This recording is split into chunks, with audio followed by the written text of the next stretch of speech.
తెలుగు రాష్ట్రాల మధ్య ఈ నెల 16న ప్రారంభం కాబోయే వందే భారత్ రైలుకు సంబంధించి ఛార్జీల వివరాలు బయటకొచ్చాయి. ఇప్పటికే రైల్వే శాఖ ఈ రైలు బుకింగ్స్ ను ప్రారంభించింది.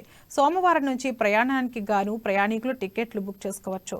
Chair car, executive chair car పేరిట 2 తరగతులు ఈ రైల్లో అందుబాటులో ఉన్నాయి. విశాఖ నుంచి సికింద్రాబాద్ వచ్చే రైలుకు 2833, సికింద్రాబాద్ టు విశాఖ రైలుకు 2834 నెంబర్ను కేటాయించారు.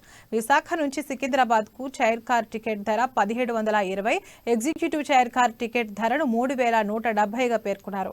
అదే సికింద్రాబాద్ నుంచి బయలుదేరి వెళ్లే రైల్లో చైర్ కార్ టికెట్ ధర 1665, ఎగ్జిక్యూటివ్ క్లాస్ 3120గా పేర్కొన్నారు. ఈ టికెట్ ధరలను గమనిస్తే స్వల్ప వ్యత్యాసం కనిపిస్తోంది. సాధారణంగా up and down train ticket ధరలు ఒకేలా ఉండాల్సిన చోట ఇలా వేర్వేరుగా ఉండడంతో కొందరు గందరగోళానికి గురవుతున్నారు.